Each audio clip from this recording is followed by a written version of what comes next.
साथियों नमस्कार, मैं उपेन यादव। आप सबका एक बार फिर फेसबुक लाइव प्रोग्राम में स्वागत है। साथियों पिछले मैं 2 दिन से जयपुर से बाहर हूँ। दिल्ली था, कल हरियाणा था और देर रात मैं दिल्ली पहुंच गया था और अब मैं रास्ते में हूँ जयपुर की तरफ। मैं वापस लौट रहा हूँ। साथियों ये लाइव बड़ा महत्वपूर्ण है। काफी युवा लगातार इंतजार कर रहे थे, क्योंकि सबसे बड़ी बात है पिछले 4 दिन से मैं ट्विटर पर कोई भी ट्वीट नहीं कर पा रहा हूँ। यानी कि तकनीकी समस्या है इसमें। ट्विटर जो मेरी ट्वीट की जो प्रक्रिया जो बहाल होने में एक दिन 2 दिन कितना भी समय लग सकता है। यानी कि पता नहीं क्या हुआ, मुझे नहीं पता किस प्रकार से ट्विटर पर जो मेरे मैं ट्वीट नहीं कर पा रहा। एक तरह से अब उसको तकनीकी प्रॉब्लम बोलिए या किसी ने कोई उनका किसी का षड्यंत्र बोलिए, कुछ भी मान लीजिए आप, लेकिन कुल मिलाकर मैं ट्वीट नहीं कर पा रहा कि 8 लाख जो मेरा परिवार है उन तक मैं जो अपडेट जो चीजें मैं डालता था, जो भी हमारी रणनीति थी, वो नहीं पूछा पा रहा। लेकिन फेसबुक के माध्यम से मैं लगातार आप लोगों के बीच में रहूंगा, चर्चा करता रहूंगा हर अपडेट और जो भी आंदोलन की रणनीति या फिर सरकार से जो वार्ता होने वाली है और विभिन्न जो मुद्दे हैं, जो महत्वपूर्ण, जो हमारी जानकारी महत्वपूर्ण, जो आने वाले जो हमारी रणनीति, जो तमाम चीजें साझा मैं अब से मैं फेसबुक पेज पे ही मैं साझा करूंगा। जो तमाम यूट्यूबर है जो मेरे इस लाइव को यूट्यूब पे डालते हैं, जो तमाम लोगों तक मेरी बात पहुंचती है, वीडियो बाद में कुछ लोग छोटे छोटे हिस्से करके यूट्यूब चैनल पे डालते हैं, अधिकतर लोगों तक, लाखों लोगों तक ये मेरा वीडियो जाता है। उन सबसे मेरा निवेदन है कि जो 8 लाख से ज्यादा लोग, 8 लाख 6 हजार के करीब लोग मेरे ट्विटर पे जुड़े हुए थे, वो लोग यूट्यूब पे कम आते हैं, फेसबुक पे कम आते हैं और वो अधिकतर ट्विटर पे ही वो अपडेट का इंतजार करते रहते हैं। वो काफी दिन से 4 दिन से सोच रहे हैं कि मैं ट्विटर पे क्यों नहीं आ रहा। तो उन लोगों तक मैसेज पूछा है कि वो सीधा मेरे फेसबुक पे ही जुड़े।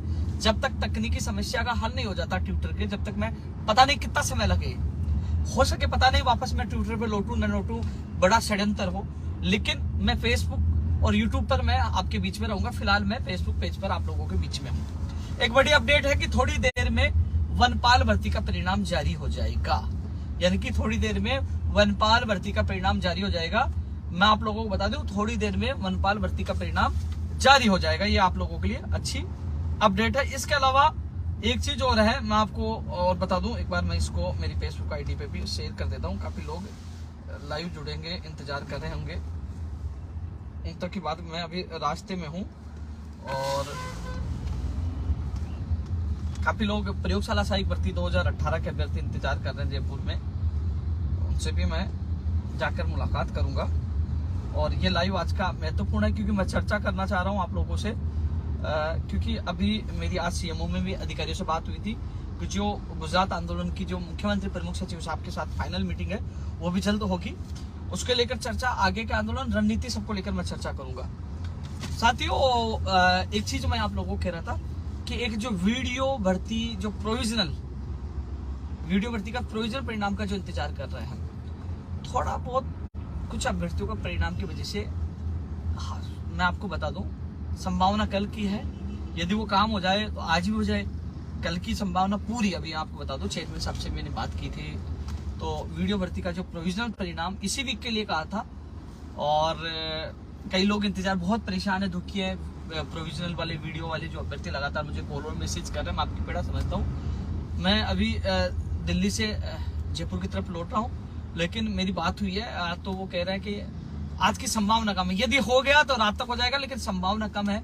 कल की संभावना ज्यादा बता रहा है कि वीडियो प्रोविजन का परिणाम कल जारी हो जाए। तो इस वीक के लिए कहा था, तो इंतजार करिए। मुझे वो कह रहे हैं कि कुछ कार्य बाकी है, इस वजह से। तो वीडियो प्रोविजनल वालों के लिए ये है कि कल है। अब उन्होंने ये भी कहा साथ में, संभावना उन्होंने कल पूरी बताई है। मैं संभावना की कल उन्होंने बताई, पूरी संभावना है कि हम कल जारी कर देंगे 100%। लेकिन मान लीजिए कई बार कई टेक्निकल प्रॉब्लम आदि नहीं आ पाती है तो 1-2 दिन एक्स्ट्रा लग जाते हैं। 1-2 दिन का मतलब शनिवार संडे को कुछ होगा नहीं, फिर तो सोमवार मंगलवार को ही होगा। लेकिन संभावना कल की बहुत ज्यादा है कि आपका प्रोविजनल परिणाम कल जारी होने की बहुत ज्यादा संभावना ये वीडियो भर्ती के लिए। एक चीज मैं और कह रहा था कि कल मैंने एक फेसबुक पे एक चीज डाली थी, सीनियर कंप्यूटर अनुदेशक भर्ती का परिणाम आज या कल तक जारी होने की संभावना। आज तो होगा नहीं जारी, ठीक है, कल की संभावना है। और क्योंकि मुझे पता था आज नहीं होगा, मैंने जानबूझकर वो डाला था आज के लिए कि आज और कल, क्योंकि मैं ये भी डाल सकता था कि शुक्रवार को या फिर अगले वीक में जारी होगा। अगले वीक में तो आपको पता है 100% जारी होगा, लेकिन कॉपी पेस्ट लोगों को की सच्चाई आप लोगों के सामने लाने के लिए कि मैं करूंगा ट्वीट, वो जरूर कॉपी पेस्ट करेंगे। तो सीनियर कंप्यूटर अनुदेशक या बेसिक कंप्यूटर अनुदेशक के जो अभ्यर्थी है वो खुद खूब जानते हैं, वो उनको कोई ठग नहीं सकता, उनको कोई बेवकूफ नहीं बना सकता, वो मास्टरमाइंड है। लेकिन कई बार क्या होता है, गलतफहमियां कई लोगों को आ जाती है ना, जब वो अलग अलग फोटो डालते हैं, तो उनकी गलतफहमियां दूर करने के लिए कल मैंने जानबूझकर लिखा। आपको पता है 22 तारीख तक तो आपको पता है कि वो प्रोविजनल के अभ्यर्थियों को मौका दिया गया है 22 तक, तो यानी कि आज तक तो आज तो वैसे भी नहीं आना था। अब कल की संभावना, यदि कल सारी चीजें समस्या हल हो जाता, परिणाम तैयार हो जाता, तो कल जारी होने की संभावना है, गारंटी नहीं है, संभावना है। नहीं तो अन्य आने वाले वीक में 100% आपका सीनियर कंप्यूटर अनुदेशक भर्ती का परिणाम जारी हो जाएगा। मैं आपको बता दूं, कई लोग जानना चाह रहे हैं कि सीनियर कंप्यूटर अनुदेशक भर्ती का परिणाम कब जारी होगा। मैं बता दूं, कल, आज दिया आएगा, कल की संभावना है 50-50% है, कल की 100% संभावना कल की नहीं है, 50-50 है। अगले वीक में 100% आपका आएगा। लेकिन वो जो मैंने जानबूझकर आज का कल का लिखा था, वो इसलिए कि मुझे पता था कि मैं लिखूंगा तो वो भी जरूर लिखेंगे, जो आपने देख लिया होगा। कॉफी पेस्ट स्थिति आपकी स्पष्ट हो गई होगी, तो ये चीज आपकी स्थिति स्पष्ट हो गई। एक चीज और मैं कह रहा था, वीडियो वाला आप लोगों को बता दिया, वनपाल का परिणाम अभी थोड़ी देर में जारी हो जाएगा। अब एक 82 नंबर वाला जो मामला था, 82 नंबर वाला जो मामला था, हाँ, एक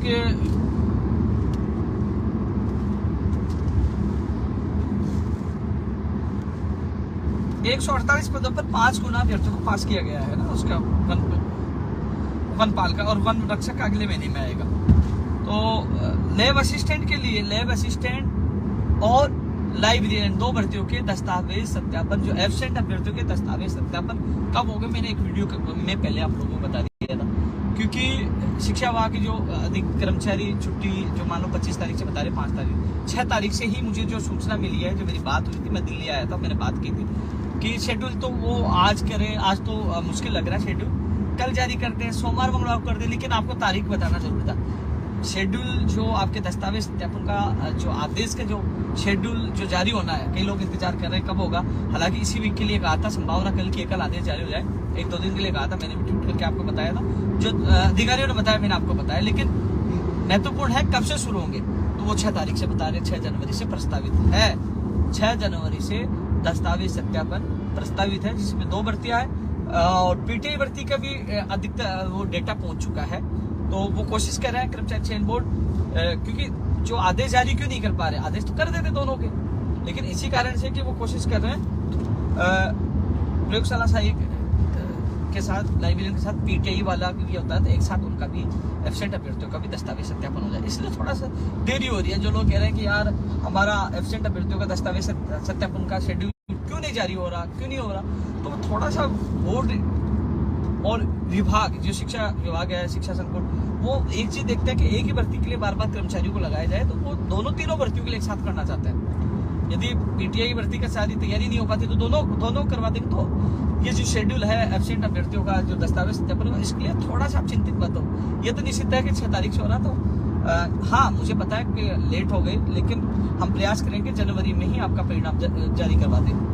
प्रयोगशाला सहायिका का, लाइब्रेरियन का परिणाम जनवरी में ही हम सब का प्रयास करके जारी करवा देंगे। और उसके बाद फटाफट आपकी ज्वाइनिंग के संबंध में, जब शिक्षा विभाग की 15 तारीख को मीटिंग हुई, तो मैंने बात रखी थी कंप्यूटर अनुदेशक की बात रखी थी पहले, पीटीआई और आपके प्रयोगशाला सहायिक और लाइब्रेरियन, इनकी ज्वाइनिंग भी हम प्राथमिकता के साथ आप लोगों की करवाएंगे। वो मैं आपकी लोगों की पूरी मदद करूंगा, वो मेरी जिम्मेदारी है ना। अब सवाल उठ जाता है, और देख लेता हूँ मैं, मेरे क्या ट्विटर पर तो मैं आप लोगों के सवाल देख नहीं पा रहा। वनपाल का मैंने बोल दिया, बस यही है कि एक तो आप लोगों को मैसेज पहुंचाना है कि कई लोग जो ट्विटर पर मेरा इंतजार करते हैं, वो इंतजार आप ना करें और सीधा आप फेसबुक पेज पे जुड़िए। यही मैं फेसबुक पेज पे ही अधिकतर आपको अपडेट देता रहूंगा। अब महत्वपूर्ण एक चीज है जो निकल के आ रही है, एक चीज और बता दूं, फर्स्ट सेकंड ग्रेड की नई वैकेंसी की उस दिन सहमति बनी थी। मैं आपको बता दूं, शिक्षा विभाग में सेकंड ग्रेड की भर्ती की नई भर्ती आएगी 2023 में, इस बजट में घोषणा होगी। हमने मांग फर्स्ट ग्रेड के लिए की थी, हमने मांग नई थर्ड ग्रेड के लिए भी एक और वैकेंसी, क्योंकि ये एग्जाम होगी तब तक कई पद और रिक्त हो जाएंगे, आपको पता है रिटायर्ड होते रहते हैं, है ना। तो वो इसके अलावा पीटीआई, प्रयोगशाला सहायक, और आपके पुस्तकालय अध्यक्ष और तमाम नई भर्तियों की बात करें, जो महत्वपूर्ण जो भर्ती है चतुर्थ श्रेणी कर्मचारियों की, जो 18,776 कितने पद बताए थे उन्होंने, ठीक है, और अन्य विभागों में हजारों पद है। तो डीओपी सेक्रेटरी से मीटिंग हुई थी, तो उसमें भी उन्होंने कहा था कि एमटीएस के माध्यम से, एमटीएस की तर्ज पर वो करवा रहे हैं, तो वो उसमें प्रोसेस है कि बजट में बड़ी घोषणा हो सकती है जो मांग कर रहे हैं। साथियों, जो तमाम लोग लाइव देख रहे हैं, मैं आपको बता दूं, चतुर्थ श्रेणी कर्मचारियों की भर्ती पहली बार आएगी। जैसे कंप्यूटर अनुदेशक भर्ती पहली बार राजस्थान में आई, जिसके लिए हमने संघर्ष किया, और चतुर्थ श्रेणी कर्मचारी भर्तियों की मांग को लेकर हम जो गुजरात आंदोलन की जो मांग पत्र था, उसमें भी महत्वपूर्ण ये मांग शामिल थी, और हम लगातार आवाज उठा रहे हैं कि चतुर्थ श्रेणी कर्मचारियों की भर्ती की विज्ञप्ति निकाली जाए, हम जो लगातार हम मांग कर रहे हैं। और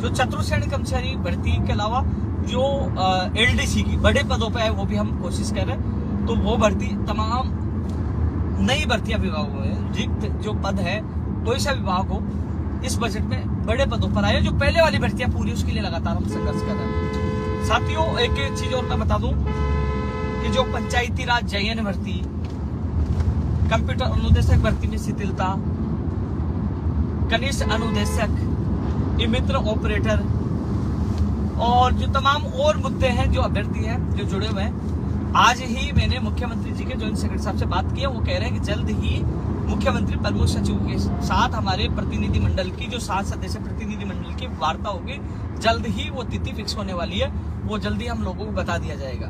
जो तमाम लोग हैं जो सवाल पूछे कि हमारी कंप्यूटर अनुदेशक भर्ती में शिथिलता मिलेगी कि नहीं मिलेगी, क्योंकि पूरी कोशिश इन अभ्यर्थियों ने की है।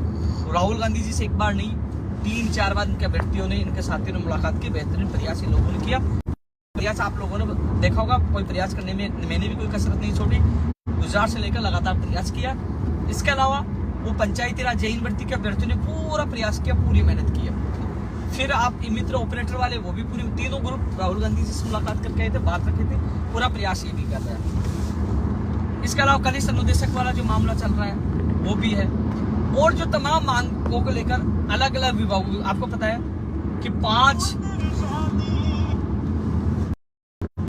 एजुकेशन के अधिकारियों के साथ, यानी शिक्षा विभाग के अधिकारियों के साथ, यानी कि लगातार मीटिंग हो रही है। वो सारी चीजें फीडबैक ये सीएमओ तक जा रहे हैं, यानी कि मुख्यमंत्री जी के निर्देश पे ये मीटिंग हो रही है, यानी कि मुख्यमंत्री जी के निर्देश पे ये मीटिंग हो रही है। मीटिंग में जो ये मीटिंग हुई, इनमें से ये मुद्दे फाइनल टच होने, ये इसके अलावा मीटिंग होगी जो महत्वपूर्ण मीटिंग होगी, इस मीटिंग में ही जो निर्णय होगा कि कौन कौन से मामले हल होंगे, इसी मीटिंग में होंगे। तो जो तमाम लोग सवाल पूछते हैं सोशल मीडिया पे कि पंचायती राज जैन भर्ती का क्या हुआ, कंप्यूटर अनुदेशक शिथिलता का क्या हुआ, कनिष्ठ अनुदेशक क्या हुआ, मित्र ऑपरेटर्स का क्या हुआ, तो वो उनके सारे प्रतिनिधि इस मीटिंग में शामिल होंगे, और उस जो फैसला होगा सबके सामने होगा। हमने सबने मिलकर बेहतरीन प्रयास किया है और आगे भी करेंगे। यदि सरकार हमारा काम करती है तो हम स्वागत करेंगे, धन्यवाद देंगे। हमने देखो राहुल गांधी जी का कोई विरोध नहीं किया, अतिथि देवो भव हमने बोला और सरकार का सम्मान किया है। और यदि धोखा होता तो फिर सड़कों पर उतरेंगे, विरोध भी जारी रहेगा, आंदोलन भी करेंगे। लेकिन हमें पूर्ण विश्वास है कि मुख्यमंत्री जी ने आश्वासन दिया था, मुख्यमंत्री जी के विश्वास पर हम गुजरात से राजस्थान लौटे थे 38 दिन बाद, सब लोगों ने एक स्वर में मुख्यमंत्री जी पर विश्वास करके लौटे थे। साथियों, एक चीज और मैं बताना चाहूंगा कि कल राहुल गांधी जी से मुलाकात हुई, क्योंकि मैं हरियाणा आया हुआ था। हरियाणा में हमारे कई मित्र थे, हरियाणा में लोगों ने यह कहा कि अही रेजिमेंट्स के लिए मिल रहे थे, बोले आपको भी हम साथ लेके जाओ। क्योंकि मैं दिल्ली आ रहा था, हरियाणा में दोस्त से मिलने आया था, तो उन्होंने कहा आपको चलना चाहिए। तो मैं राहुल गांधी जी से केवल उन साथियों के आग्रह पे मैं उनके साथ गया, मिलने गया था, ज्ञापन देने गया। मुझे पता है हमारे अलग अलग भर्तियों के डेलीगेशन ने राहुल गांधी जी से मुलाकात की है, ज्ञापन दिया है। मेरा मानना यही है कि जब मुख्यमंत्री जी से गुजरात मिले हैं, मुख्यमंत्री जी के अधिकारियों से मीटिंग हो रही है, और जल्द मुख्यमंत्री जी प्रमुख सचिव से मीटिंग होगी और मुख्यमंत्री जी से भी हमारी मुलाकात होगी। तो जब मुख्यमंत्री जी से जब मैं विश्वास मुख्यमंत्री जी पे कर रहा हूँ, आप और हम विश्वास करके मुख्यमंत्री जी से गुजरात से वापस यहाँ लौटे हैं, तो जब तक मुख्यमंत्री जी से फाइनल मीटिंग नहीं हो जाए, मुख्यमंत्री प्रमुख सचिव साहब से मीटिंग नहीं हो जाए फाइनल, तो हम लोग उन पर अविश्वास नहीं व्यक्त कर सकते।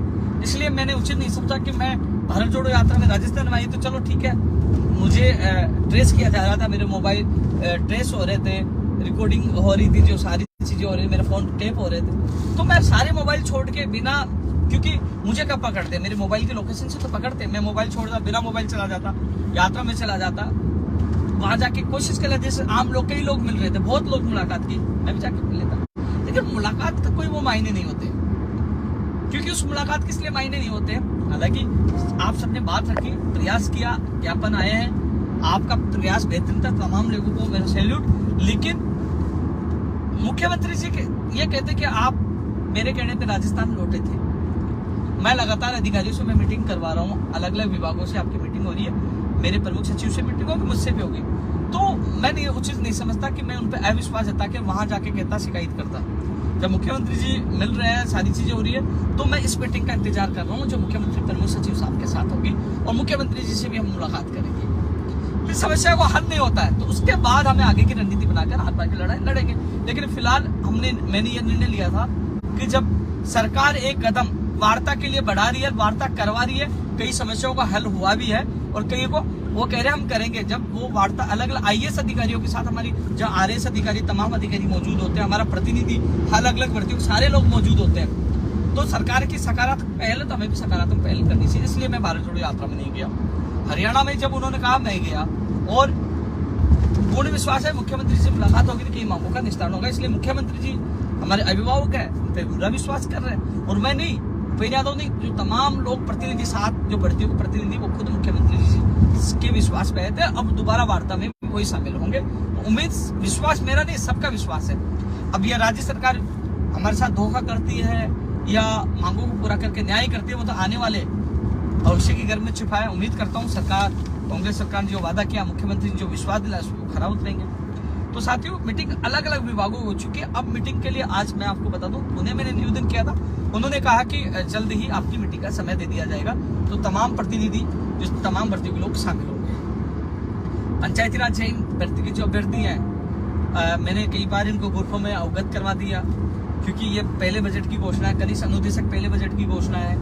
जैसे जो 4 प्रमुख मुद्दे जो मैं आपको चर्चा करना चाहूंगा, कंप्यूटर अनुदेशक भर्ती में शिथिलता, यानी कि हम सरकार से मांग रहे हैं शिथिलता दो, निवेदन कर रहे हैं कि पेपर कठिन आया था, ये निवेदन कर रहे हैं, मांग रहे हैं, ठीक है। दूसरा, मित्र ऑपरेटर वाला, ये भी उनको न मानदेय मिला, वो चीजें, सारी चीजें हैं जो इन लोगों को कहा गया था आपको पूरा मानदेय दिया जाए, कई उनकी मांगे हैं।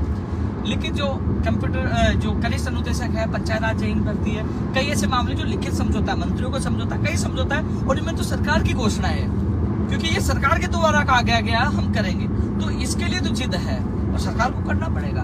तो कई जगह तो सरकार की जो बात कही है, सरकार ने वादा किया है, तो उसमें तो सरकार का कथनी और करनी मंत्र होता है। कई जगह हमें शिथिलन मांग रहे हैं तो हम निवेदन कर रहे हैं, तो दोनों कई चीजों मंत्र होता है। लेकिन ये मीटिंग महत्वपूर्ण होगी, पूरी ताकत के साथ। आपको पता है कि आपने देखा होगा कि इससे ज्यादा मेरे साथ क्या बुरा होगा, आप सोचिए।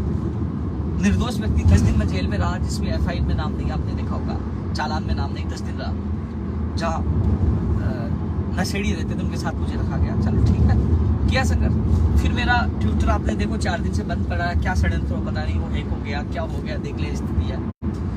तो मैं हर चीज, हर गम, हम हर दर्द सहन करके फिर भी मैं लड़ रहा हूँ, फिर भी मैं लड़ रहा हूँ और लड़ूंगा। तो साथियों, इस लाइव के माध्यम से मैं आपको बताना यही चाह रहा था कि जो बोर्ड की जो सूचना सहायक भर्ती है, उसके लिए कह रहे थे, सूचना सहायक भर्ती के लिए मैं आपको बता दूं कि इसकी विज्ञप्ति चेयरमैन साहब, सही है यार, मेरा भी मानना है। मैं यदि CM साहब से मुलाकात होगी तो मैं ये भी कहूँगा कि कम से कम इनके पास पूरा स्टाफ, कर्मचारी चयन बोर्ड के पास पूरा स्टाफ होना चाहिए, पूरा स्टाफ ही नहीं। अब एक चीज बताओ कि अब लोग जब जो कर्मचारी लगे, मोटर वाहन उपनिरीक्षक भर्ती की अलग जांच करेंगे, इन जो अलग अलग भर्तियां, स्टाफ एक है, वो एक स्टाफ कैसे सारी भर्तियों का एक साथ निस्तारण करे, कैसे करे?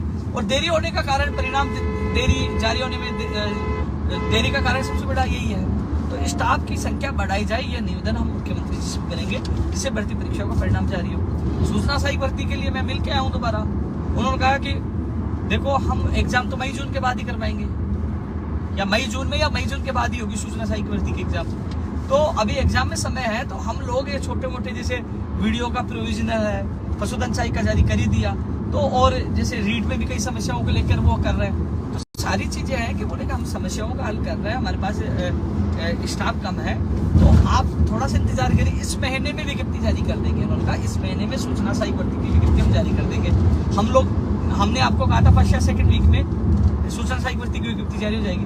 अरे एक वीक ज्यादा लग जाए, थर्ड वीक में हो जाए तो विज्ञप्ति इस महीने में जारी कर देंगे, क्योंकि एग्जाम में समय लगेगा। तो उन्होंने बताया कि हाँ, और लोग भर्तियों को हम नहीं छोड़ सकते हैं, आप बता दीजिए हम सूचना सहायक भर्ती में लग जाएंगे, इन भर्तियों को छोड़ दें। कई चीजें उनकी समस्या महीने में समझिए, तो इस महीने में सूचना सहायक भर्ती की विज्ञप्ति जारी हो जाएगी। 2-4-5 दिन लेट हो जाए तो इस पर ध्यान नहीं देना, तैयारी आप जारी रखो। इस महीने में सूचना सहायक भर्ती की विज्ञप्ति जारी हो जाएगी। वही बेसिक कंप्यूटर अनुदेशक भर्ती परीक्षा का परिणाम कब जारी होगा तो मैं आपको बता दूं, ये आने वाले वीक में स्थिति स्पष्ट हो जाएगी। जो इनके जो फॉर्म चेक हो रहे हैं, अभी तक पूरे चेक नहीं हो पाए।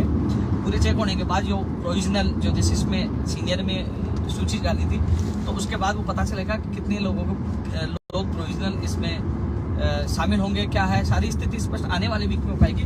और परिणाम तो जनवरी में ही जारी होगा। तो आने वाले वीक में स्थिति स्पष्ट हो जाएगी कि बेसिक कंप्यूटर अनुदेशक भर्ती का परिणाम जनवरी के फर्स्ट वीक में होगा, सेकंड में होगा, थर्ड वीक में होगा। वो आने वाली वीक में स्थिति स्पष्ट हो पाएगी, जो मैं स्थिति आपको स्पष्ट कर दूंगा, आप लोगों को बता दूंगा। साथियों, एक 82 नंबर वाली जो बात है, मैं एक चीज बता रहा था कि मुझे एक लड़के ने मैसेज किया कि भैया 82 वाले नंबर का आप सपोर्ट नहीं कर रहे हो, आप जिंदा हो या मर गए।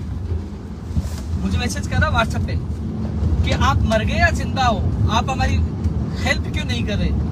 हम जो रीट में 54.5% है, उन लोगों को सपोर्ट क्यों नहीं करे कि नॉर्मलाइजेशन की वजह से हमारे नंबर कम हो गए थे। ST, SC, OBC और EWS अभ्यर्थियों की ये समस्या है। ये मुझे मैसेज किया, शायद वो मेरा ये लाइव में देख रहा होगा। मुझे अफसोस हुआ कि ऐसे व्यक्ति जिनको बिना कहे, एक अभ्यर्थी मेरे पास आया था, एक कि भैया हमारे हाईकोर्ट ने निर्णय दिया है हमारे पक्ष में और शामिल करने के लिए कहा है, आप मदद करिए।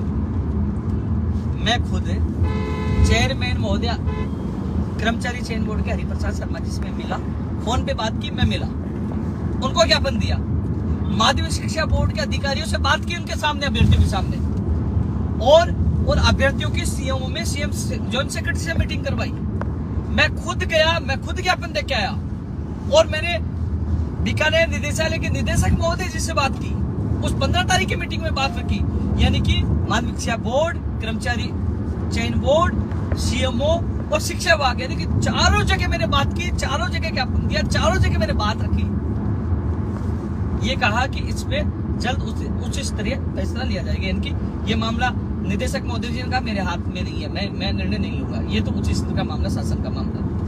बोर्ड के चेयरमैन साहब, आज चेयरमैन साहब से मेरी बात हुई थी, चेयरमैन साहब खुद इस चीज को लेकर चिंतित है कि मुझे भर्ती परीक्षा समय पे करवानी है, यानी कि 26, 27, 28 फरवरी को मुझे एग्जाम करवानी है। लेकिन इस समस्याओं का हल हो, ये 40,000 या 50,000 कितने लोग इनको लिया जाएगा नहीं लिया जाएगा, वो कह रहे कि इस समस्या का हल हो। मैंने कहा साहब आप बिठा लीजिए, 40-50,000 लोग ही तो हैं, बिठा लीजिए, मेन एग्जाम में ये बैठेंगे, जिसमें दम होगा वो पास हो जाएगा। क्योंकि अब मान लीजिए आप याचिकर्ताओं को बिठाओगे, मान लीजिए सपोज करो निर्णय ले सरकार के, हम याचिकर्ताओं को बिठाएंगे, तो ये लोग सारे लोग कोर्ट में जाएंगे, अरबों रुपए खर्च होंगे।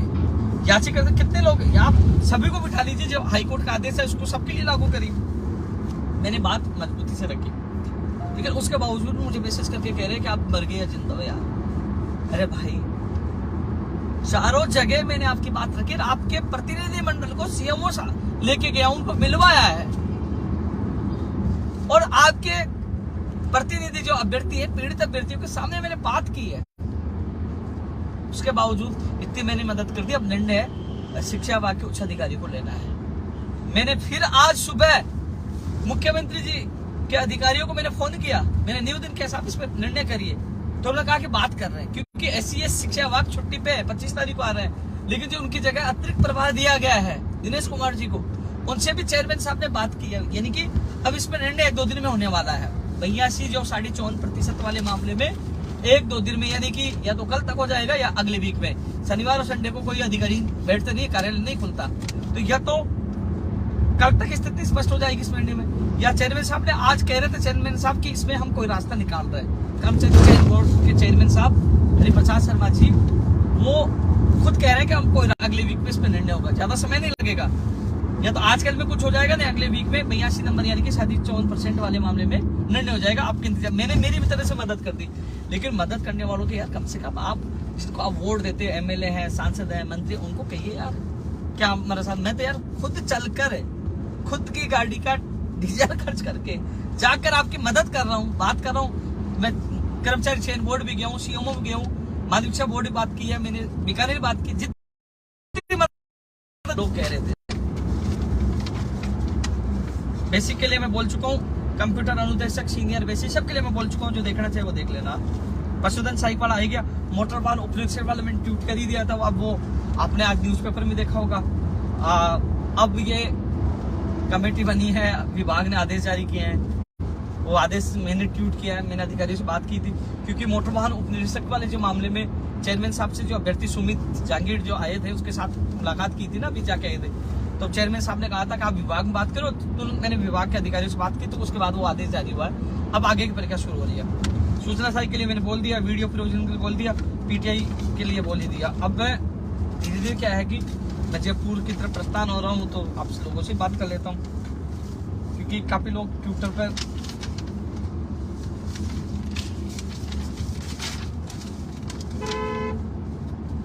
आपने देखा होगा कि रीट के पात्रता परीक्षा के बाद जो शिक्षक भर्ती होने वाली है, तो मैंने उसमें 40% की बाध्यता में राहत की मांग की थी। कई लोग करते हैं गुणवत्ता के साथ खिलवाड़ है। अरे यार, मैंने किसके लिए मांग की, सोचा आपने कभी? मेरे पास उन विधवाओं के फोन आते हैं, उन परित्यक्ता जो और विधवा, तलाकशुदा, दिव्यांग जन, इन सबके फोन आते हैं कि कम से कम हमें राहत मिले।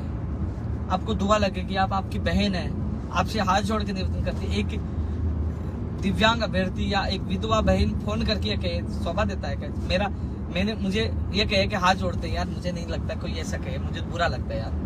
मैंने कहा मैं हाथ जोड़ के आपसे निवेदन कर रहा हूँ, ऐसा मत बोलिए, मैं आपकी बात मजबूती से रखूंगा। मैंने रखा, आज उनको राहत मिल रही है बाध्यता में, क्योंकि पात्रता परीक्षा होगी, उसके बाद होने वाली शिक्षक भर्ती में कोई बाध्यता नहीं है। कट ऑफ में जिसके नंबर आ गया वो टीचर बन जाएगा। तो इसलिए मैंने राहत देने की मांग की थी। यार कम से कम ऐसे लोगों को तो सपोर्ट करो जिनके साथ भगवान ने ग्रंथ किया। तो इसमें चाहे वो दिव्यांगजन हो, चाहे स्पोर्ट्समैन हो, चाहे विधवा परित्यक्ता, इन सब के लिए राहत मिलेगी। एलडीसी वाली, चतुर्थ कर्मचारी वाली, सब चतुर्थ श्रेणी कर्मचारी वाली मांग मैं उठा रहा हूँ लगातार, और इस भर्ती को भी निकलवाएंगे। एक रिकॉर्ड होगा कि पहली बार राजस्थान में भर्ती आ रही है और लड़ झगड़ के भर्ती निकलवा रहे हैं, संघर्ष करके निकलवा रहे हैं, और बजट में घोषणा होगी इसकी भी देखना। विशेष शिक्षकों में सेकंड ग्रेड के पद बढ़ाने वाले भी हम मांग कर रहे हैं।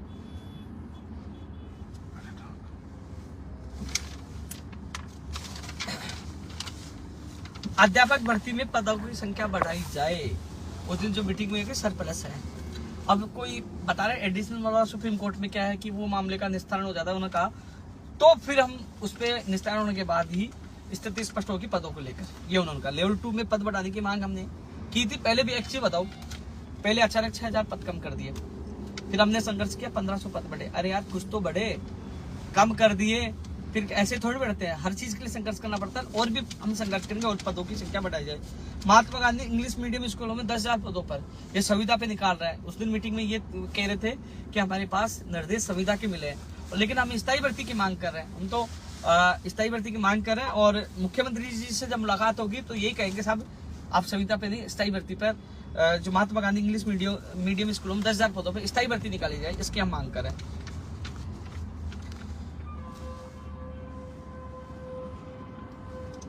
कर्षि व्याख्या था कि सभी विषयों को शामिल किया जाएगा, ये मीटिंग में तय हो गया था। जिन लोगों ने एग्जाम दे दिए उनको किसी को बात नहीं किया जाए। कर दिया टच की गाड़ी को। फर्जी डिग्री, डिप्लोमा, दिव्यांग सर्टिफिकेट के लिए सख्त कानून बनाया जाए। साथियों, निदेशक महोदय जी ने कहा कि हम अलग से निर्देश भी जारी कर देंगे। जब भी दस्तावेज सत्यापन होंगे तो हम लोग विशेष मेडिकल टीम लगाकर, दिव्यांग कई लोग फर्जी है ना, वो सर्टिफिकेट ले आते, दिव्यांग सर्टिफिकेट, और जो वास्तव में जो वास्तविक पीड़ित दिव्यांग अभ्यर्थी उनका हक को वो छीन रहे हैं, खा रहे हैं। तो इसके लिए कहा कि हम लोग जब भी काउंसलिंग होगी, दस्तावेज सत्यापन होंगे तो मेडिकल जांच करवाएंगे, ये उन्होंने विश्वास दिलाया है। सेकंड ग्रेड 2016 की जो पिकअप लिस्ट है, जैसे SST की आ गई थी, उसकी ज्वाइनिंग के लिए भी अभ्यर्थियों को कॉल मैसेज आ रहा है कि फॉर्म RPSC से बीकानेर नहीं भी जाएंगे, वो भी मैं बात करके भी छूंगा और जो बाकी विषय के लिए भी मैं प्रयास करूंगा। रीड 2016 के लिए उन्होंने मना कर दिया कि DOP ने मना कर दिया है।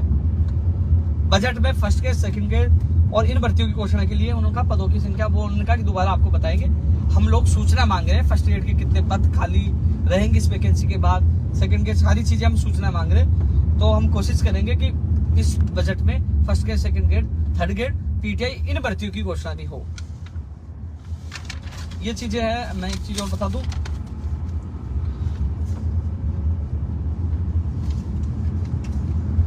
रेडियोग्राफर लैब टेक्नीशियन भर्ती की विज्ञप्ति जारी हो गई चिकित्सा विभाग में। देखिए मेरा तो मानना आज भी है, क्योंकि कई लोग बहुत खुश हो रहे हैं। मैं तो कह रहा हूं भाई, जब तक लिखित परीक्षा नहीं होगी तो मुझे नहीं लगता कि कोई पारदर्शिता रह पाएगी। काफी लोग बाहर से डिग्री और डिप्लोमा फर्जी लेके आएंगे और वो इतने परसेंटेज में ले आएंगे कि जो राजस्थान वाले पिछड़ जाएंगे, तो फिर क्या होगा। एग्जाम होती जिसमें दम होता, योग्य अभ्यर्थी होता, अंदर आ जाता।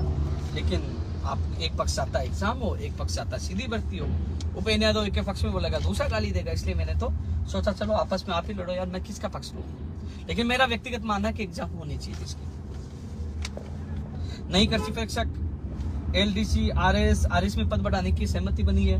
ECG SI CHO होगी, प्रोग्रामर, दंत चिकित्सक, नर्स ग्रेड, ये इन भर्तियों की लगातार हम मांग कर। नर्स ग्रेड क्या आएगी, पशुधन सहायक की मांग करें, OT technician, stenographer, APRO PRO, जलदारी, सहायक कृषि अधिकारी, सैनिटरी, इन सारी भर्तियों की हम मांग कर रहे हैं। कॉलेज शिक्षा में PTI लाइब्रेरियन की बात करी है, जलदारी विभाग में भर्तियों की मांग करी है। तो इस पे अब दोबारा जो फाइनल मीटिंग होगी, कई भर्तियों की घोषणा उन्होंने ये कहा है। DOP की भी जो मीटिंग हुई, शिक्षा विभाग की तमाम मीटिंग में कई भर्तियों की जो नई हम मांग कर रहे हैं वो इस बजट में घोषणा हो जाएगी।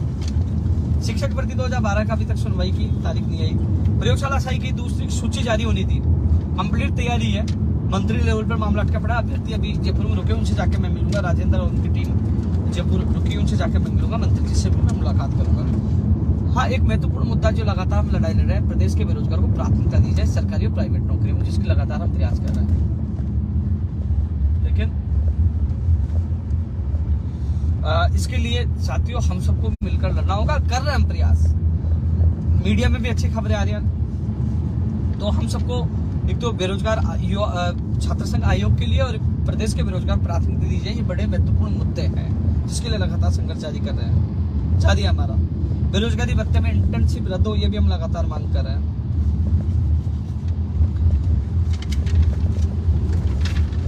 CET से जूनियर अकाउंटेंट, LDC, पुलिस सबको बाहर करने की मांग मैं पहले भी कर रहा था, लेकिन DOP इसको मानने के लिए तैयार नहीं है। गलत बात है।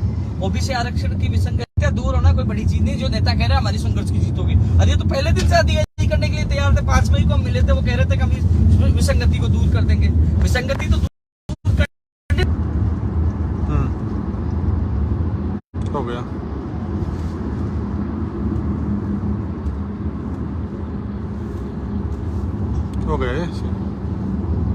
हो गया शुरू। कई लोग मैसेज भेज रहे हैं, वो देख लेता हूँ यार।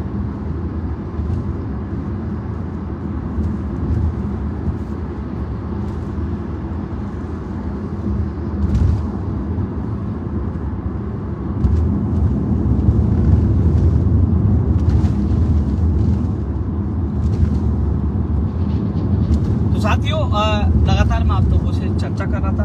इनकी 26 तारीख को 12 बजे विद्युत भवन में टेक्निकल हेल्पर भर्ती के परिणाम, जूनियर असिस्टेंट की काउंसलिंग और ज्वाइनिंग, और कोई भी मुद्दा हो तो वो पूछे बिजली विभाग वाले। तो 26 तारीख को उनसे मुलाकात करूंगा और सुबह वीडियो भर्ती के जो चयनित अभ्यर्थी जिला आवंटन को लेकर उनसे मैं 9 बजे मिलूंगा। उसके बाद मंत्री जी से मुलाकात करेंगे और फिर RPSC की जो फर्स्ट ग्रेड के आंसर की हो और जो और कई मुद्दे हैं उनको लेकर अधिकारी से मुलाकात हम करेंगे सोमवार को। और फिर मंगलवार को 11 बजे यानी कि 27 दिसंबर को 11 बजे मैं राजस्थान बेरोजगार एकीकृत महासंघ कार्यालय पर लड़कों से मुलाकात करूंगा। जो लड़के मुलाकात करना चाहते हैं, कई बार मेरे पास कॉल और मैसेज बहुत आते हैं। तो जैसे मैं दिल्ली आया हुआ था, मैं फोन नहीं उठा पाता, कई लोग जवाब नहीं दे पाता। तो मैं कोशिश करता हूँ, मैं ऑफिस में मैं क्यों समय देता हूँ, क्यों ट्वीट करता हूँ, क्यों फेसबुक पे डालता हूँ कि मैं इतने तारीख को इतने बजे मिलूंगा, क्योंकि मैं आप लोगों की पीड़ा को समझ सकूँ। कोशिश करता हूँ, कई अभ्यर्थियों के तो साथ भी जाता हूँ अधिकारियों से मिलता हूँ, जितनी कोशिश मुझसे होती है मैं करता हूँ, साथ जाकर अधिकारियों से मिलकर। तो मैं अब आप लोगों से 27 तारीख को 11 बजे मैं राजस्थान बेरोजगार एकीकृत महासंघ कार्यालय पे मिलूंगा। कई लोग पूछे एड्रेस का है, तो गूगल पे आप सर्च करोगे तो एड्रेस मिल जाएगी, लोकेशन आप लोगों को मिल जाएगी। एक चीज और देख लेता हूँ मैं,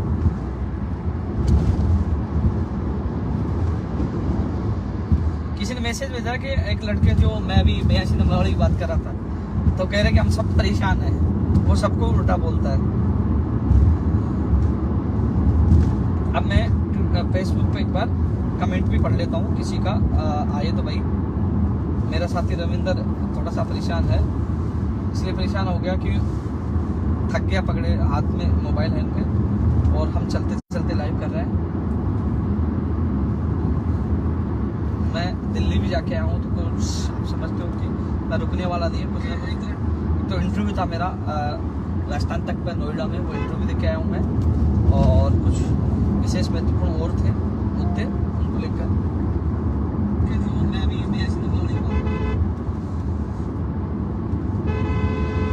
किसी का कोई मैसेज तो मैं अब देख रहा हूँ उस पर। 82 वाले मामले में बोल चुका हूँ। पीटीआई फाइनल रिजल्ट भैया जनवरी एंड या फरवरी में ही जारी होगा, जनवरी एंड या फरवरी में ही पीटीआई भर्ती का फाइनल परिणाम जारी आएगा। एलडीसी 2013 6000 पदों पर, ये बात भी मैं रखूंगा भैया। महेश बिश्नोई वनपाल का रिजल्ट थोड़ी देर में अपलोड हो जाएगा, आ गया आज वनपाल भर्ती का।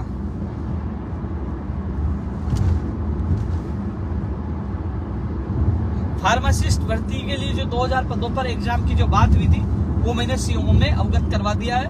जो समझौता हुआ था मैंने अवगत करवा दिया है कि जो 2000 पदों पर बाद में की वो बात जो उन्होंने समझौता किया वो मैंने बात रख दी है।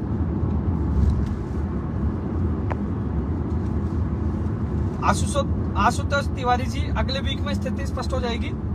बीसीआई का परिणाम कब आएगा? फर्स्ट वीक में आएगा, सेकंड वीक में आएगा, थर्ड वीक में आएगा, आने वाली वीक में पता लग जाएगा। और परिणाम जल्द जारी हो। अटक गया क्या भैया? परिणाम जल्द जारी हो, अटक गया, इसमें दिखा नहीं रहा। परिणाम जल्द जारी हो बीसीआई का, तो मैं उसके लिए आप अगले वीक में रणनीति बनाएंगे। हम सब लोग तारीख फिक्स करेंगे, जनवरी में हम सब लोग जाके पूरा प्रयास करेंगे कि जल्द से जल्द बेसिक कंप्यूटर हम दे सका।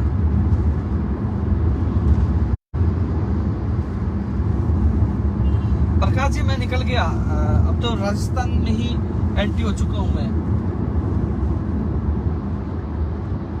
ओपी गुजर भाई, कंप्यूटर अनुदेशक भर्ती के बारे में मैं बोल चुका हूं, और मैं अभी बेरोड से 19 किलोमीटर दूर हूं, क्योंकि अभी कुछ अभ्यर्थी प्रयोगशाला सहायक भर्ती के चिकित्सा विभाग वाले के अभ्यर्थी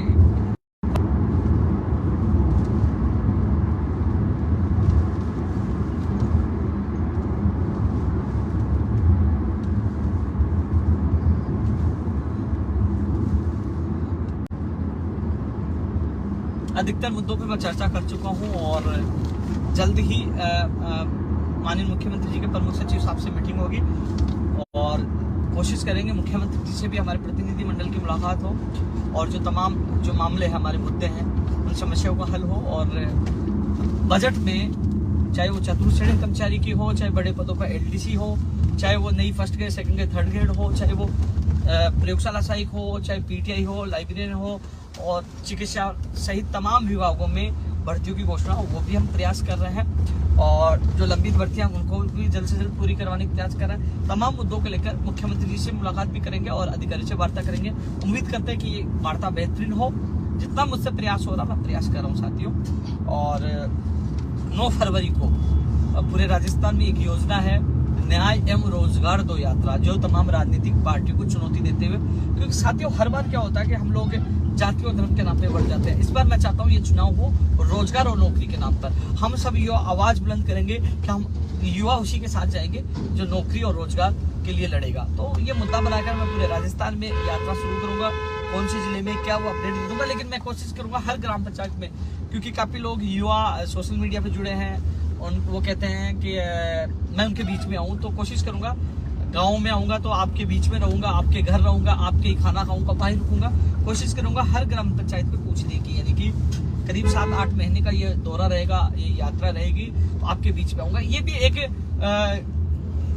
मांगों को पूरा करवाने की एक रणनीति का बड़ा हिस्सा होता है कि एक यात्रा, जैसे राहुल गांधी जी भारत जोड़ो यात्रा निकाल रहे हैं, तो अपनी ये युवाओं की यात्रा जो राजस्थान में महत्वपूर्ण इसलिए साबित होगी कि एक तो जो वर्तमान में जो सरकार ने वादे किए वो जल्द पूरे, बजट में अच्छी घोषणाएं हो, और फिर 2023 के लिए भी ये सारी राजनीतिक पार्टी एक रोड मैप तैयार करेगी। हाँ, कि युवा आंदोलित है, युवा अब जागृत हो चुके हैं, युवा अपने अधिकारों के लिए लड़ना सीख गए, और युवा का बड़ा रोल होगा। तो कहीं ना कहीं वो सबकी एक निगाह होगी कि युवाओं को वोट बैंक पर हम लोग कैसे काबू कर पाए। तो वो सब एजेंडा बनाएंगे रोजगार को लेकर, नौकरी को लेकर। तो मैं चाहता हूँ ये चुनाव हो जाति और धर्म से हटकर रोजगार को लेकर, और सारी राजनीतिक पार्टियों के एजेंडे में सबसे ज्यादा जो घोषणा पत्र में बेरोजगारों की मांग शामिल हो कि हम ये कर रहे हैं, हम ये कर रहे हैं। फिर आप सब लोग देखेंगे कि क्या हमारे युवा हितैषी कौन सा राजनेता, कौन सी पार्टी, वो आप सब तय करोगे।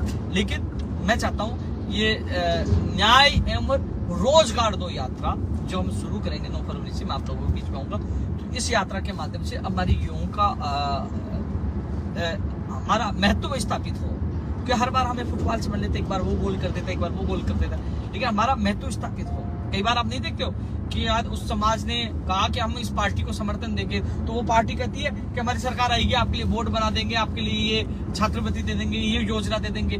तो वो जिस प्रकार को घोषणा करते, क्यों? क्योंकि उनके पीछे वोट बैंक होता है, उनको पता है, उनकी एकजुटता होती है, उनकी ताकत होती है कि हाँ उन्होंने हम लोग इनके लिए करेंगे तो ये हमें समर्थन देंगे। तो ऐसे ही हमारी एकजुटता होगी, ताकत होगी, तो सब राजनीतिक पार्टियों को घोषणा करने के साथ साथ उनको धरातल पे काम करना पड़ेगा। हाँ, कि यूथ का वोट चाहिए तो हम लोग यूथ के लिए ये कर देंगे, बेरोजगार को प्राथमिकता दे देंगे, ये सारी कई चीजें हैं, उन लोगों को एहसास करवाएंगे अपनी ताकत के। इस यात्रा का उद्देश्य ये होगा। और साथियों, लगातार आप लोगों से मैं चर्चा कर रहा हूँ, जब भी मुख्यमंत्री प्रमुख सचिव साहब से मीटिंग का समय मिलेगा तो आप लोगों को मैं आपको बता दूंगा, जो अलग अलग भर्ती के 7 सदस्य जाएंगे।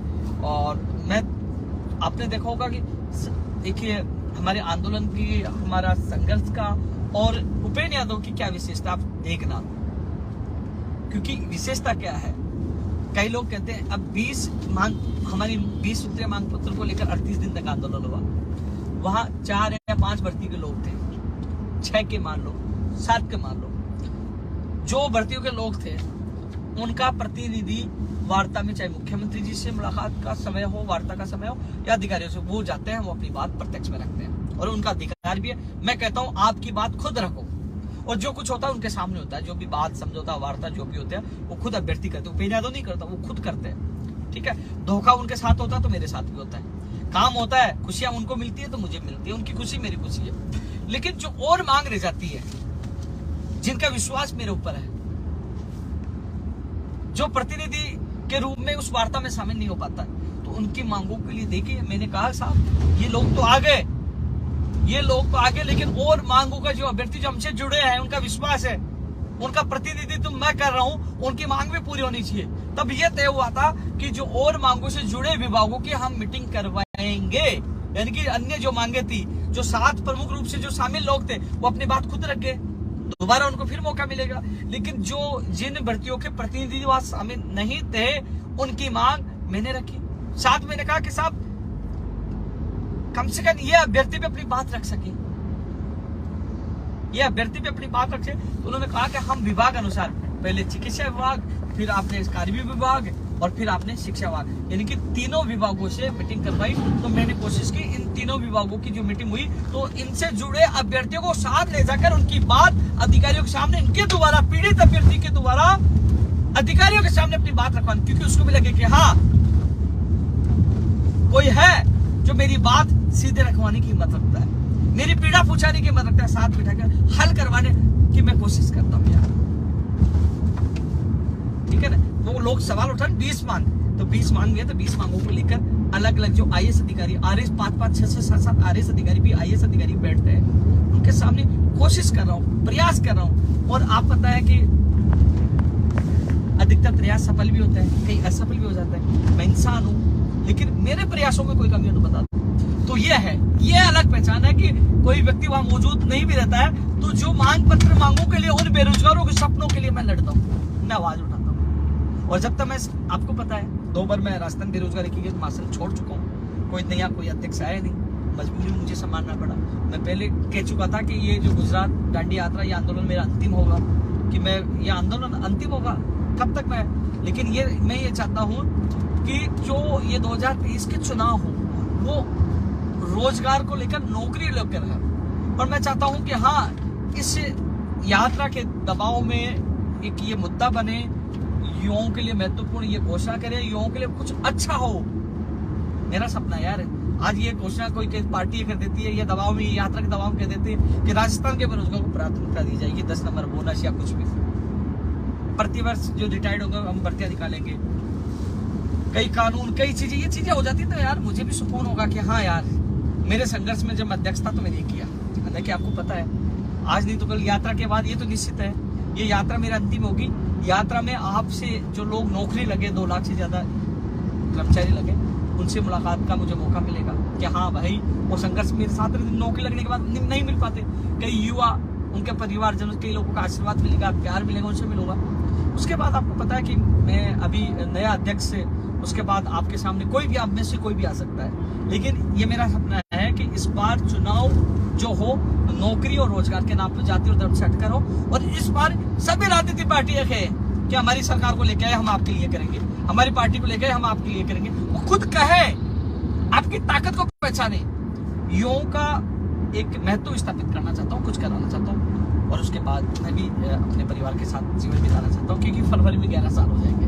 बहुत संघर्ष आप लोगों के लिए किया है, सबसे ज्यादा जेल गया हूँ, सबसे ज्यादा लाठियां खाई झूठे मुकदमे में, क्या क्या पड़तालें सहन किए, सड़कों पे सोया हूँ यार, धक्के खाए पुलिस के, बहुत वो दर्द मैं जानता हूँ। शराबी और नशेड़ी के बीच में मुझे जेल में रखा गया है, क्या हालात बीती है मैं जानता हूँ। लेकिन खुशी इस बात की होती है कि मुझे राजस्थान के लाखों लोगों का प्यार मिलता है, उनके माँ बाप का आशीर्वाद मिलता है, बहुत कुछ।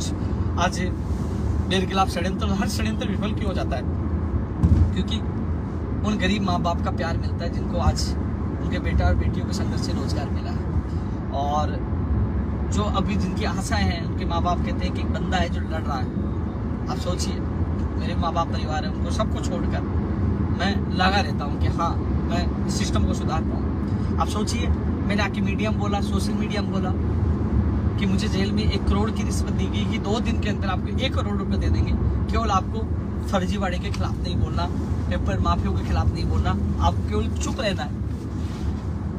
1 करोड़ रुपए, मैं सोचता यार 1 करोड़ तो बोल देते यार, चलो 25-30 लाख रुपए की गाड़ी लेंगे, 85 लाख का फ्लैट लेंगे और आराम से मस्त रहेंगे, सोच सकता था। लेकिन नहीं, मैं ईमानदारी से कभी समझौता नहीं करूंगा। अभी षड्यंत्रवाद, झूठे मुकदमे में मुझे डाला गया, मैं बाहर क्यों आ गया, जांच की गई, मेरे घर पे कुछ नहीं मिला ज्ञापनों के अलावा, कुछ नहीं मिला, ज्ञापन मिले, मेरे अकाउंट में चेक किए गए कि 10 साल में 10 लाख का ट्रांजेक्शन नहीं मिला। पूरे राजस्थान में 6 दिन तक पूछा गया भूपेन्द्र यादव के खिलाफ कोई हो, कुछ नहीं मिला। जब मुझे आज मैं जेल से बाहर आया केवल ईमानदारी की वजह से, सच्चाई की वजह से, और मैं उन युवाओं के सपनों को नहीं तोड़ सकता, बेच सकता। 1 करोड़ क्या मुझे 1000 करोड़ दे दे तो न बिकने वाला हूं न झुकने वाला हूं। जब रक्षक ही बक्षक बन जाएगा तो क्या होगा इन नेताओं में और मेरे में अंतर क्या होगा, कोई अंतर नहीं होगा। इसलिए मैं अपने आप को नहीं, युवाओं के सपनों को नहीं बेच सकता। मैंने ठुकराया, उसको कहा, जेल के अंदर बोला मैंने कि आप मुझे 1 करोड़ क्या 10 करोड़ दे दिए, मैं बिकने वाला नहीं, न झुकने वाला। इसलिए साथियों, इस चीज से स्थिति स्पष्ट ये हुई कि जो जेल में मुझे रिश्वत दे रहे हैं वो कह रहे हम तो बाहर आ जाएंगे, यानी कि नेताओं से उनका गठजोड़ है, उनका व्यापार है, उद्योग है, कितना उनको हौसला उनको मिला हुआ है नेताओं से। तो इस गठजोड़ को मैं खत्म कर पाऊँ, लीक मुक्त राजस्थान बना पाऊँ, युवाओं को समय पर रोजगार दिला पाऊँ, ये मेरा सपना है। लड़ रहा हूँ आप लोगों के लिए। जो जिम्मेदारी MLA की, जो जिम्मेदारी विश्वविद्यालय है उनके अध्यक्ष की जो जिम्मेदारी थी, छात्र संघ अध्यक्ष उनकी जिम्मेदारी थी, सांसद की जिम्मेदारी थी, मंत्री जो नेताओं की जिम्मेदारी थी, वो जिम्मेदारी पहली बार राजस्थान बेरोजगारी की महासंघ वो मैं लड़ रहा हूँ, क्योंकि मैं किसान के बेटा हूँ, मैंने दर्द देखा है, मैंने आंसू देखे हैं, तो मैं उनकी पीड़ा जानता हूँ। इसलिए मैं धक्के खा के, पुलिस के लाठियां खा के, जेल जाकर सब कुछ सहन करके मैं सड़कों पे फिर आता हूँ कि चल मेरे एक संघर्ष से किसी परिवार को खुशियाँ तो मिलेगी। तो साथियों, लगातार मैं प्रयास कर रहा हूँ, संघर्ष कर रहा हूँ, वार्ता का कई जिन लोगों को परिणाम मिल जाता है वो खुशियाँ उनके घर में आ जाती है, जिनको नहीं मिलती, क्योंकि दुविधा ये भी है ना कि भर्तियाँ अनेक है, समस्या अनेक है, लड़ने वाला एक कोई अकेला है। मेरी क्या दुश्मनी है यार, एक समय तो मैंने कांग्रेस को समर्थन दिया था, ऐसे भी दिग्गज जो पूर्व मंत्री है पीसीसी गोविंद डोटासरा जी है, मेरे ऑफिस भी आए थे, अच्छे संबंध थे, बहुत अच्छे संबंध थे, और भी कई मंत्रियों से अच्छे संबंध थे, सीएम साहब से भी अच्छे संबंध थे, कई आईएएस कई अधिकारियों से अच्छे संबंध थे। आप सब सोचिए, केवल आप लोगों के हितों की रक्षा के लिए, आपकी मांगों के लिए कि नहीं हो रहा, सरकार ने धोखा किया, मैं हर व्यक्ति से क्यों झगड़ रहा हूँ, क्यों व्यक्तिगत मैंने संबंध खराब किए, क्यों लड़ रहा हूँ, क्यों पेपर माफियों को अपना दुश्मन बनाया, आप लोगों के लिए आप सोचिए। नहीं तो मेरे किसी से क्यों दुश्मनी होती है, क्यों मेरा व्यवहार बिगड़ता किसी से, केवल आप लोगों के लिए, आपके भविष्य के लिए, आपके सपने के लिए लड़ रहा हूँ।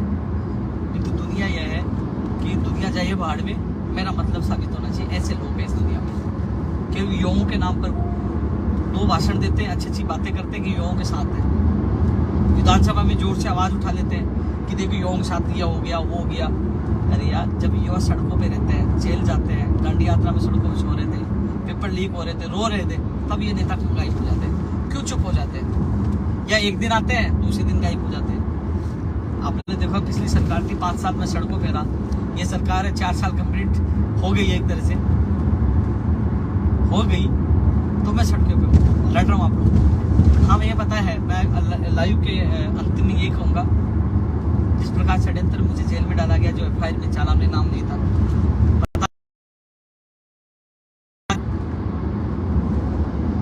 गाड़ी में हूँ, गाड़ी में हथियार रख दिया, गाड़ी में कुछ नशीली चीज रख दिया, या कुछ भी करके किसी प्रकार मुझे षड्यंत्र करके फंसा दिया गया, तो क्या होगा, कुछ भी कई चीजें सामने आती हैं, क्योंकि षड्यंत्र में कुछ भी हो सकता है। जो मेरे साथ घटना हुई, इसके बाद तो मुझे लगा कि षड्यंत्र कभी भी किसी सत्य में हो जाती है, सत्य की जीत होती है। साथियों, आप लोगों से फिर मुलाकात करूंगा। आपका एक बार फिर बता दूं कि 26 तारीख को 12 बजे मैं विद्युत भवन में जाऊंगा, सुबह उससे पहले वीडियो के अभ्यर्थियों से मिलूंगा, और फिर 27 तारीख को 11 बजे मैं राजस्थान बेरोजगारी की मासिक कार्यालय पे आप सबसे मुलाकात करूंगा। धन्यवाद।